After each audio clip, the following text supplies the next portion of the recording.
سلام دوستان، عظیم موسوی هستم، مدرس سایت اتولک و مدرس برق خودرو. دوستان ما می‌خوایم داشبورد پراید رو در بیاریم و قراره که صرف تا صد کار براتون بذاریم، بهتون آموزش بدیم که این داشبورد پراید از کجا باید شروع بشه به باز کردن و مراحل باز کردنش بهتون آموزش بدیم. خب دوستان، اول از همه این که ما توی ویدیوهای قبلی هم گفتیم همیشه سعی کنید از قسمت فرمان باز کنید، شروع به باز کردن داشبورد بکنید. حالا هر داشبوردی میخواد باشه فرقی هم نمیکنه، پژو باشه، پراید باشه یا ماشین خارجی باشه، هیچ فرقی نمیکنه. گوشی به جلو. دوستان ببینید پیچ فرمون رو داریم که قاب فرمون که در آوردیم، پیچ فرمون رو باز میکنیم، چند تا ضربه روش میزنیم و فرمون در میاد. فرمون که در آوردین 4 تا پیچ زیر قاب فرمون هستید برای قاب دستورالنامه. با این قسمت فرمون رو شل میاریم پایین، قاب رو در میاریم.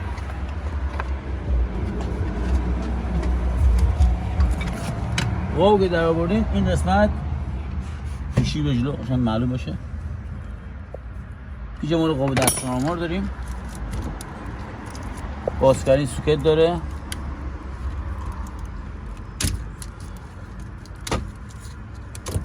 ببین این سوکت همه خالیه، خارج فشار میدین و میکشین در میاد. این همه خالیه، فشار میدین و در میاد. دستورالنامه پرایده که معمولا دست چراغ جلوش مشکل دار میشه و خراب میشه، این کیتش باید عوض بشه و تعمیر بشه. قاب دستورالنامه که در آوردین اینجا 2 تا پیچ داریم که مربوط به قسمت تلسکوپی فرمون میشه، باز میکنین.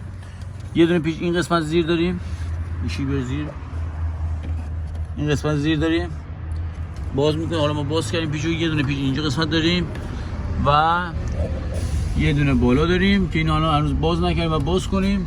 یه دونه هم وسط داریم که بازش کردیم و یه دونه هم این سمت و یه دونه هم بغل و این سمت هم که قسمت پایین هم که مثل همین. دوستان یه دونه از این از پیچا رو ما از قبل باز کردیم به خاطر اینکه حجم ویدیو بالا نره. پیچ بالا هم که باز میکنین،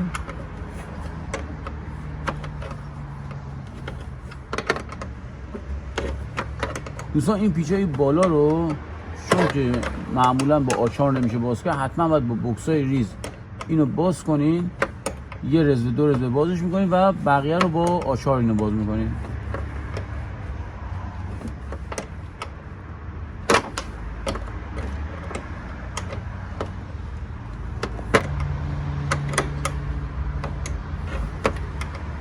دوستانی که این ویدیو رو تا آخر میبینن مطمئن باشین 100% میتونین خودتون داشبورد ماشینتون رو باز کنین. حالا یا ماشین خودتون یا ماشین حالا مشتری میتونین باز کنین. 100% بهتون تضمین میدم که اگر دقت کنین به ویدیو و تا آخر ببینین میتونین باز کنین.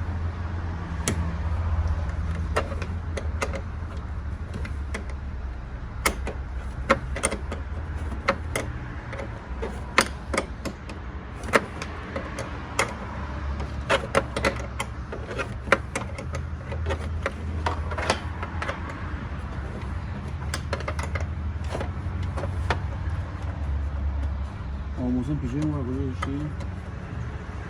بگیم همه پیچه بگیم. دوستان ببینین وسط کنسول داریم که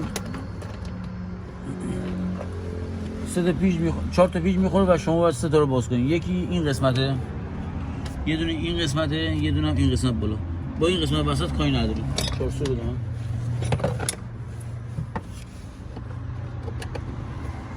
اون ورم دقیقا به همین صورته. حالا ما 2 تا رو باز کردیم، می‌دونیم رو گذاشتیم که با هم دیگه باز کنیم.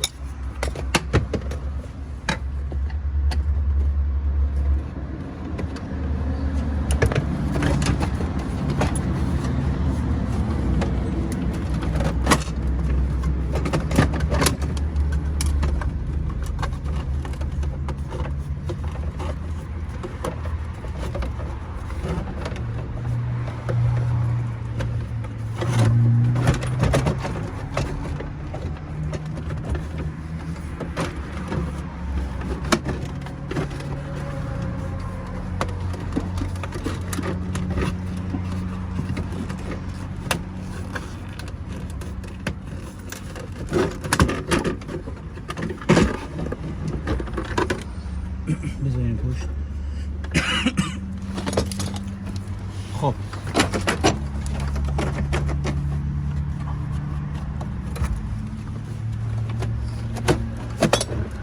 دوستان ما این ماشین داریم داشبوردش رو باز میکنیم برای تعویض رادیاتور بخوریم که رادیاتورش مشکل داره و داریم تعویض میکنیم. پیچ پایین رو بگیر.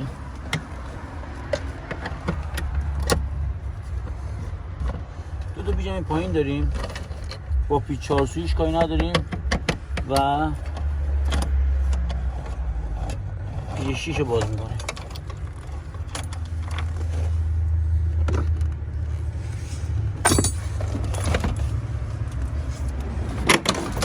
خب دوستان ببینین چیزی که بهتون گفتم به همین راحتی اگه باز کنین کارتون به همین راحتی تمام میشه. خب دوستان برین. پس چی شد؟ پیچ این زیر داریم، پیچ بالا داریم و پیچ این قسمت داریم. سه تا این قسمت، یه دونه وسط، سه تا هم دقیقاً اون قسمت پیچ داریم. سه تا پیچ اونجا رو که باز کردیم، وسط و پیچ اینور باز کردیم، دو تا پیچ این زیر هم داره که باید باز کنیم. بعد دو تا هم اینجا پیچ داره. بعد باز کنیم که داشبورد در بیاد. حالا در داشبورد هم باید باز کنیم به خاطر اینکه باید سیمای مربوط به گوشی به جا جلو. برای در داشبورد هم که این قسمت دقیقاً پیچ داره. یه دونه دقیقاً این قسمته. یه دونه این قسمت پیچ داره. داشتم بهتون میگفتم در داشبورد رو به این دلیل در میارین که باید سیمایی که مربوط به قسمت پنل بخاری و کولر میشه چون باید آزاد بشه حتما چیکار می‌کنید در داشبورد در میارین و سیماش آزاد میکنید. نیاز نیستش که کل این مجموع رو در بیارین، فقط باید سیماش آزاد کنید. سیماش هم که این قسمت قرار داره از قسمت در میارید و اینجا آزاد میکنید. برید شاید آزاد میکنید. پایین هم همین گوشی بیار پایین آزاد میکنید. این برم دقیقا همین سیمو داره دیگه.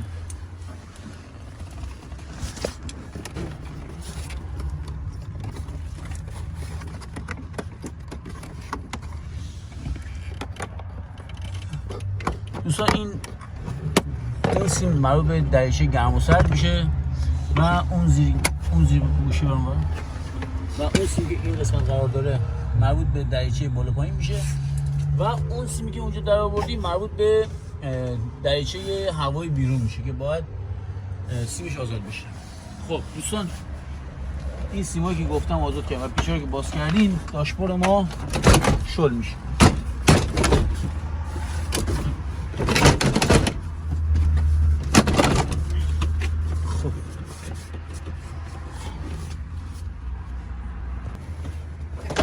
خب دوستان این قسمتی که آزاد کردیم سیم قسمت در رو داریم که باید آزاد کنیم و میایم برای سیمای این قسمت. خب این رو بلند میشه بیارش بلندتر. خب دیگه دست کنیم داشبورد یهو نکشیم، شاید اینجا یه سیم چیزی گیر باشه.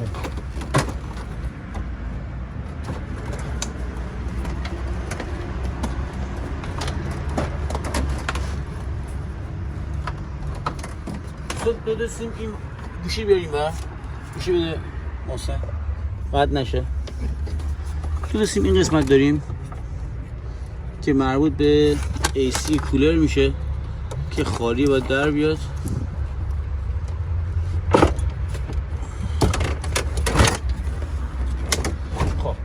محسن داشبورد داشته باش داری؟ گوشی بگیم آدم. خب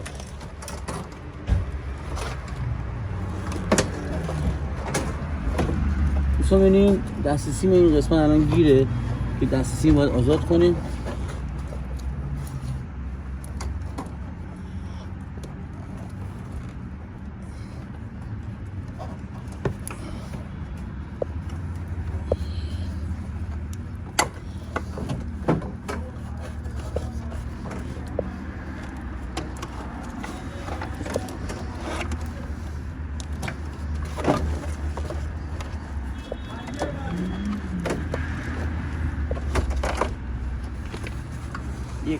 لحظه.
خب دوستان، توی این مرحله که سوکت‌ها رو آزاد کردین، باید دو سوکتی که مربوط به خود پشت آمبر میشه رو آزاد کنین از پشت که جا دست داره، آزاد کنین. و سیم کیلومتر اینا سیمیه، باید اونو خالش رو فشار بدین در بیارین، بعد داشبورد آزاد میشه.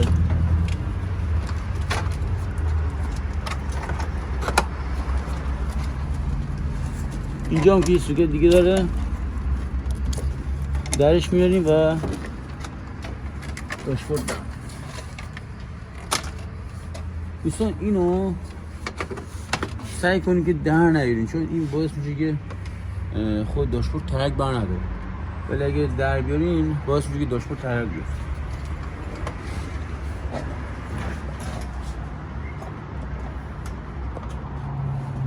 دیدین که به همین راحتی داشبوردمون باز شد و رادیاتور بخاریش رو قرار ببندیم و بریم برای مرحله نصبش.